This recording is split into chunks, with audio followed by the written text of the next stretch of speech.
हाँ जी फ्रेंड्स, क्या हाल चाल। Welcome with Kritika Sao. तो फ्रेंड्स, फाइनली जनाब ने अपना व्लॉग डाल दिया है। एंड क्यों डाला है एंड उस व्लॉग में क्या क्या डाला है वो तो आई नो अभी तक अधिकतर लोगों को मालूम चल ही गया होगा। तो बेसिकली मैडम एंड जनाब का व्लॉग तभी आता है जब वोटों की भीख मांगनी होती है। एंड जनाब का लास्ट परफॉर्मेंस जो था वो देख करके सभी को समझ में आ ही गया होगा। इवन जैसे ही जनाब ने अपने व्लॉग पब्लिक किया ना, मुझे 100% पता था कि इस व्लॉग के अंदर वोट्स की भीख जनाब मांगेंगे ही मांगेंगे। मैं हमेशा कहती हूँ ना कि ये लोग अपने कन्वीनियंस के अकॉर्डिंग, सिचुएशंस के अकॉर्डिंग सारे काम करते हैं। आप लोगों ने, अधिकतर लोगों ने तो व्लॉग देखा ही होगा, तो नोटिस किया होगा कि आज से पहले जनाब ने जितने भी व्लॉग डाले हैं, कभी भी जनाब ने अपने रिहर्सल्स पूरे दिखाए हैं। I mean, जिस तरह जनाब ने इस लास्ट वाले व्लॉग में अपनी पूरी की पूरी रिहर्सल्स दिखाई कि कैसे वो बेचारे मेहनत कर रहे हैं, बर्फ़ में कितना प्रॉब्लम हो रहा है, कितनी जगह पे उन्हें चोट लग रही है। मतलब एक एक चीज़ को जूम कर करके उसे बार बार उस इमेज को 3 बार 4 बार दिखा करके स्लो मोशन में स्लाइड करते हुए, तो कभी गिरते हुए, पूरा का पूरा व्लॉग प्रॉपर रिहर्सल को दिखाने के लिए जनाब ने किया। क्यों? ताकि जो उनके अंध भक्त हैं, अंधे फॉलोअर्स हैं, उनको ये चीज़ समझ में आए कि हाँ, जनाब ने बहुत मेहनत की। वो अलग बात है कि उनकी मेहनत रंग नहीं लाई स्टेज पे, लेकिन जनाब ने इस चीज़ को करने के लिए बहुत मेहनत की। क्योंकि देखिए, आप सामने से देख रहे हो परफॉर्मेंस, वो 5 मिनट का 2 मिनट का परफॉर्मेंस रहता है, उसमें आपको समझ में नहीं आता कि हाँ, कि कितनी मेहनत उसने की है। अगर हल्का सा मिस्टेक हो गया तो लोग यही कहते हैं कि हाँ, अच्छा नहीं हुआ, ऐसे हो गया, वैसे हो गया।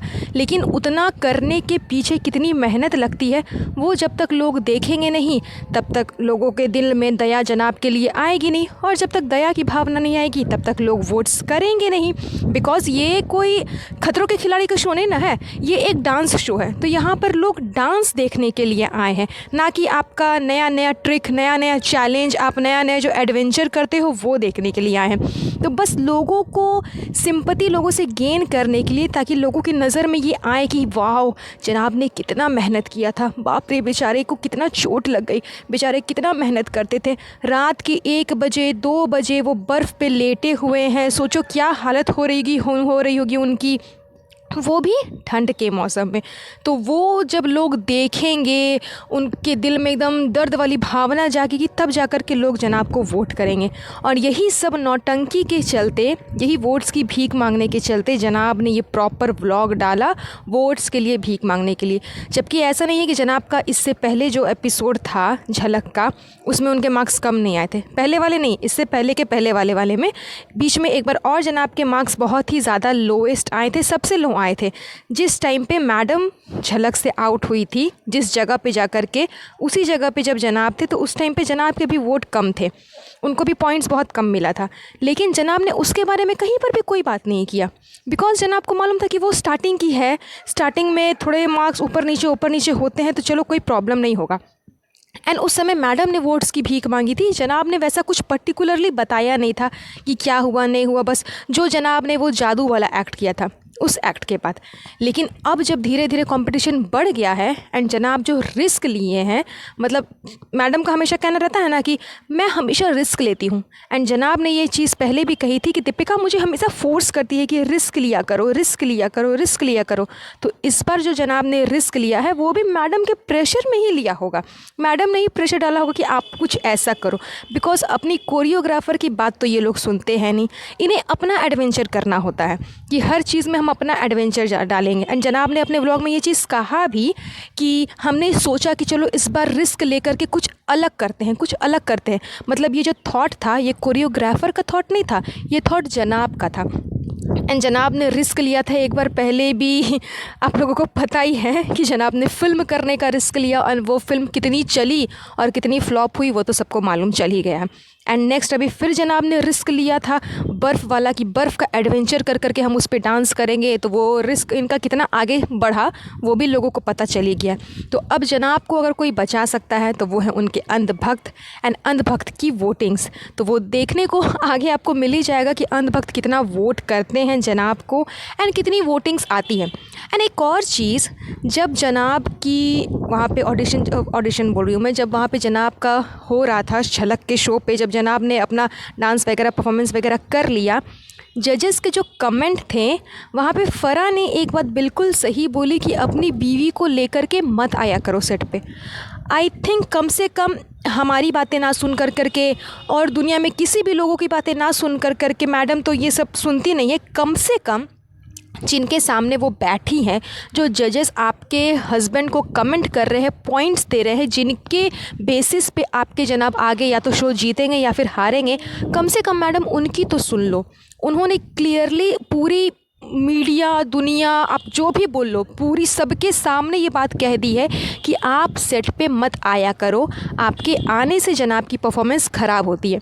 यहाँ पे ऋत्विक जो है वो हमेशा एकदम आग में घी डालने वाला काम करता है कि बेचारा कैसे डांस करेगा।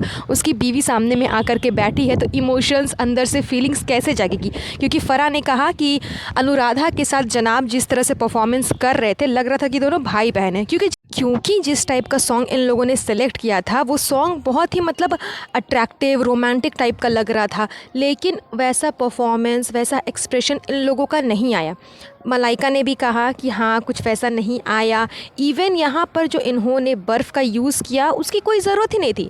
अधिकतर जजेस ने बात अपने कमेंट्स में यही बात बोले कि यहाँ पर बर्फ़ की कोई ज़रूरत ही नहीं थी। ऐसा नहीं कि आप प्रॉप यूज़ नहीं करो, लेकिन उसे अच्छी तरीके से यूज़ करो। मतलब जनाब ने जो पूरी मेहनत अपनी दिखाई, अपना पूरा जो एफ़र्ट्स उन्होंने दिखाया अपने रिहर्सल्स का, अपने व्लॉग में, फ़रा के नज़र में वो 0% था। उनके नज़र में वो कुछ भी नहीं था, एकदम तुच्छ था, मतलब बिल्कुल बेकार। क्योंकि फ़रा यही कह रही थी कि मैंने भी ट्रेन पे डांस करवाया है, तो हमने ट्रेन की हर एक जगह पे जाकर के शूट किया, कैप्चर किया। तो तुमने बर्फ़ का यूज़ किया तो प्रॉपर वे में यूज़ नहीं किया। मतलब एक बार चढ़ रहे हो, एक बार उतर रहे हो, एक बार चढ़ रहे हो, एक बार उतर रहे हो। मतलब आप लोग सोच लो कि ये जो रिस्क जनाब ने लिया था इसकी कोई ज़रूरत नहीं थी। ये जनाब ने सिर्फ दिखाया ना कि मुझे खतरों के खिलाड़ी में जाना है। मतलब सोचो ना यार कि डांस का शो है, डांस के शो पे नए नए एडवेंचर लाना, बर्फ़ में डांस करना। अब आप बोलोगे कि अभी मैंने बर्फ़ में किया, कल मैं आग में करूँगा, फिर बीच में जनाब ने किया ही था, जादू वाला शो किया था। तो मतलब एडवेंचर यहाँ पे करना नहीं है। आप खतरों के खिलाड़ी में नहीं हो, कोई एडवेंचरस शो पे नहीं हो कि जहाँ पे आपको नए नए एडवेंचर करके दिखाना। ये डांस का शो है यार, तो इसमें जादू टोना, बर्फ़, पानी भिगाना, ये सब करना छोड़ करके जितना डांस कर सकते हो उतना अच्छा है। ये तो वही बात हो गई ना कि नाच न जाने और आंगन टेढ़ा। जनाब ने पहले भी बोला कि उसे जहाँ डांस आता नहीं है, वो डांस में बिल्कुल ज़ीरो है, वो नॉन डांसर है, बट फिर भी जनाब डांस के शो पे चले गए हैं, क्योंकि कहीं से अगर रुपया आ रहा तो फिर लपेट लो, क्योंकि जितना मिल रहा उतना ही कमी है।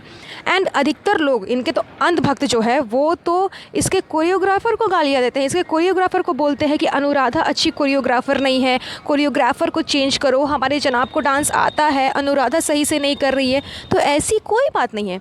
आप पास्ट में जा कर के देखो ना, आप पास्ट में जाओ, अनुराधा के कोरियोग्राफी को देखो, वो बहुत ही अच्छी कोरियोग्राफर है एंड बहुत ही अच्छा वो डांस करती है। लेकिन जनाब को क्या है ना, हर जगह अपना घुसेड़ने का आदत है, हर जगह जनाब को घुसने का आदत है। एंड मैडम को तो खैर ऑब्वियसली मैडम के बिना तो खैर कुछ होता ही नहीं है। मैडम जब तक अपना ओपिनियन नहीं देगी, अपना तेल वाला तड़का नहीं डालेगी, तब तक तो कोई डांस अच्छे वे में हो ही नहीं सकता है।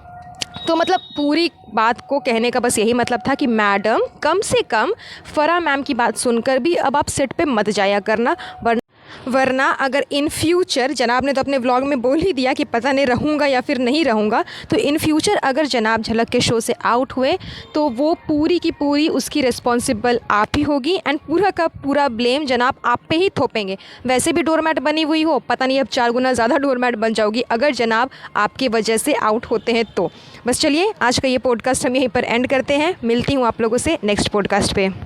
वेल गाइस, आप लोग मुझे कमेंट करके ज़रूर बताइएगा कि आपको ये रिएक्शन वीडियो और पॉडकास्ट कैसा लगा एंड मेक श्योर चैनल को सब्सक्राइब करके बेल आइकन हिट करिएगा एंड वीडियो को लाइक एंड शेयर तो ज़रूर कर दीजिएगा। तब तक के लिए अपना ध्यान रखिए। Have a nice day, bye bye.